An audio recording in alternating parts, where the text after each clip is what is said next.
Judicial Review yang menggugat sistem pemilu proporsional terbuka ke sistem proporsional tertutup masih bergulir dan belum ada putusan. Mahkamah Konstitusi menjadwalkan penyerahan kesimpulan para pihak terkait maksimal hari ini dan akan menggelar sidang uji materi pemilu terakhir pada Rabu 31 Mei atau hari ini.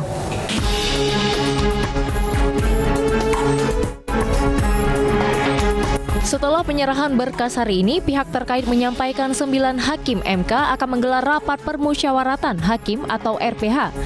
RPH digelar sebagai forum pembahasan pengambilan keputusan. Dengan kata lain, Majelis Hakim Konstitusi belum memulai pembahasan hasil sidang uji materi sistem pemilu.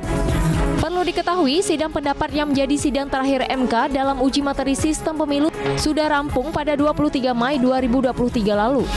Ini yang kita dorong agar putusannya ya bisa lebih cepat dan lain sebagainya. Karena kan kalau kita lihat misalnya di dalam persidangan itu kan banyak yang mengajukan menjadi pihak terkait ya, baik partai, perorangan, bahkan NGO seperti kami juga mengajukan diri sebagai pihak terkait. Ini yang kemudian memang kita akui prosesnya menjadi panjang seperti itu. Dan karena ini kan juga sudah masuk ke tahapan pencalonan caleg ya Mbak ya, sudah masuk ke pendaftaran calon anggota legislatif di mana mereka masih menghitung sebetulnya karena dampaknya akan sangat signifikan ketika tertutup ataupun terbuka.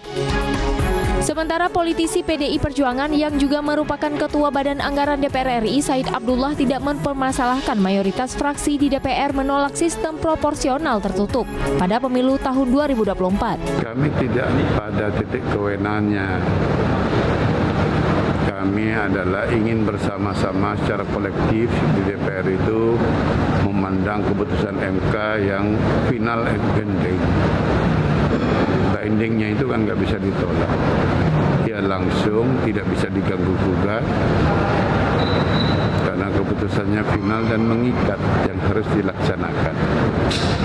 Dan saya pikir dalam kondisi tahun politik seperti ini kita akan bersepakat agar pemilu bisa damai, sejuk, dan masyarakat melihat kompetisi politik secara sehat.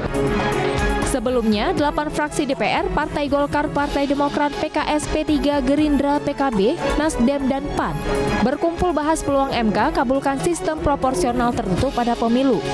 Hasil pertemuan yang berlangsung tertutup, ke-8 fraksi tegaskan mendukung pemilu dengan sistem proporsional terbuka.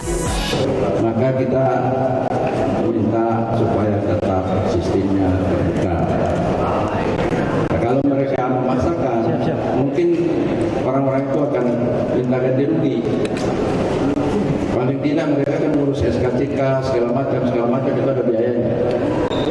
Dan siapa ganti rugi yang mereka minta? Ya, bagi yang memutuskan sistem itu. Bayangkan kalau 300.000 orang itu minta ganti rugi, dan kalau dia berpondok-pondok ke MK agak gawat juga dikaji. Bukan kita minta, kan mereka kemarin itu daftar itu undang-undang yang berlaku sampai sekarang itu sistemnya terbuka, jadi mereka nggak salah. Ke-8 fraksi juga berharap 9 hakim konstitusi objektif jelang putusan yang direncanakan akan dilaksanakan pada hari ini. Tim Liputan iNews melaporkan. Pasca Presiden Joko Widodo meninjau langsung dan memerintahkan perbaikan jalan rusak di Lampung dan Sumatera Utara beberapa waktu lalu, warga pun beramai-ramai memviralkan kondisi jalan rusak, salah satunya di Bandarling Natal, Sumatera Utara. Jalan rusak yang merupakan jalan utama penghubung 4 desa tidak kunjung diperbaiki selama puluhan tahun. Kondisi jalan menuju desa Lubuk Kaca yang harus dilalui masyarakat setiap hari dengan kondisi yang sangat memprihatinkan. Video amatir warga ini menjadi aktivitas sehari-hari warga saat melintas jalan utama penghubung 4 desa di Mandailing Natal, Sumatera Utara dan viral di media sosial. Selama puluhan tahun lalu, jalan ini tak pernah dibangun dan saat hujan, tanah ini akan berubah menjadi lumpur. Jalan rusak ini merupakan akses satu-satunya warga untuk mengangkut hasil pertanian maupun akses pendidikan bagi pelajar yang hendak ke sekolah. Saat kondisi jalan berlumpur, warga hanya menggunakan sepeda motor atau berjalan kaki, sementara kendaraan roda 4 tidak dapat melintasi desa mereka. akses jalan ini yang dilalui melalui 4 desa. 4 desa ya. Yang paling fatal dia 3 desa. Ya. Nah, betul. Masyarakat itu di sana ya. Ya betul. Memang ini jalan akses urat nadi perekonomian masyarakat. Iya. Pengeluaran bahan tani masyarakat. Iya. Semuanya melalui akses jalan ini. Kami telah terhubung dengan Kepala Dinas PUPR Mandailing Natal, Elvi Yanti Harahap. Selamat petang, Ibu Elvi. Selamat sore, Bu. Bu Elvi, warga keluhkan jalan utama penghubung 4 desa di Mandailing Natal ini udah rusak puluhan tahun. Ini sebenarnya jalan apa, Ibu? Dan siapa yang bertanggung jawab untuk membangunnya? Baik, Bu. Ini termasuk jalan Kabupaten Mandailing Natal dengan nama ruas Padang Silonjongan Rantau Pancang dengan panjang ruas 12 km. Memang kondisi jalan ini dalam data kondisi jalan kabupaten pun ini rusak berat, dan sudah beberapa kali juga kami usulkan melalui dana alokasi khusus dan juga ke Bantuan Keuangan Provinsi. Hanya saja karena keterbatasan dana, ruas tersebut belum jadi ditangani. Baik, jadi keterbatasan dana ini terjadi selama puluhan tahun ya, Bu ya? Iya, karena memang jalan kabupaten kan sangat panjang, 1.848 km, sehingga pemerintah harus bertahap membangun ruas-ruas yang cukup banyak, dan untuk ruas ini memang belum terakomodir. Baik, sejak kapan Ibu jalan ini menjadi jalan utama penghubung 4 desa? Jalan ini memang dari dahulu sudah ada ya, Bu ya, cuman memang sudah dari dulu ada, bukan jalan baru. Baik, dan memang dari dulu kondisinya kayak begini ya, Bu ya? Kadang-kadang kami perbaiki juga, tapi untuk peningkatan menjadi hotmix memang belum pernah. Tetapi kalau untuk pengembalian kondisi untuk penimbunan, perkerasan itu agak dilakukan juga tuh, Bu, cuman nggak bertahan lama. Baik, apa yang menjadikan jalan ini terpinggirkan untuk diperbaiki, Bu? Sebetulnya bukan terpinggirkan ya, Bu ya, karena memang banyak juga yang lain dengan kondisi yang kurang persis sama. Bukan terpinggirkan, terus kami usahakan, cuman memang karena keterbatasan dana, Bu, belum sampai ke situ, Bu. Baik, kalau untuk prioritas penggunaan dana untuk perbaikan infrastruktur maupun fasilitas itu di jalan apa, Bu? Untuk di Kabupaten Mandailing Natal? Seluruh ruas jalan sebetulnya prioritas di 3 wilayah ya, Mandailing Bodang, Mandailing Hulu, dan Pantai Barat.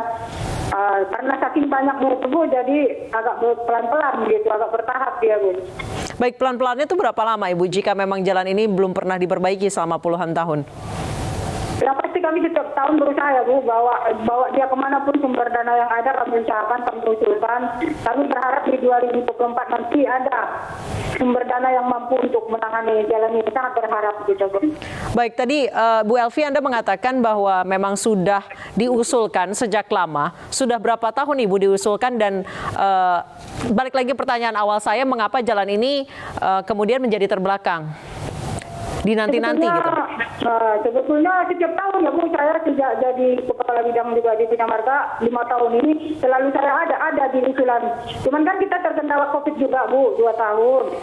Jadi infrastruktur banyak yang tidak jadi dilaksanakan. Itu, Bu. Bukan terpinggirkan, sekali lagi kami sampaikan, bukan terpinggirkan, tapi memang keterbatasan dana yang sangat kecil untuk infrastruktur lah yang menyebabkan belum tertangani, Bu. Baik, jika dari keterangan Ibu bahwa jalan ini sebenarnya masih mengantre untuk masuk ke dalam anggaran tahunan, kapan kira-kira akan diperbaiki? Kapan bisa masuk ke antrian dan akhirnya direalisasi, Ibu? Saya juga sangat berharap, Bu, dari bantuan pusat melalui dana impres untuk membangun jalan ini, dan usulan juga sudah saya buat, sudah ditandatangani Pak Bupati. Mudah-mudahan nanti ada kesempatan lah jalan ini didanai, gitu ya. Baik, terima kasih banyak Ibu Elvi telah bergabung bersama kami di Newsroom. Selamat petang. Pemirsa, Kejaksaan Negeri Bantul setorkan uang rampasan sebesar 24 miliar rupiah lebih ke kas negara. Informasi selengkapnya usai jeda.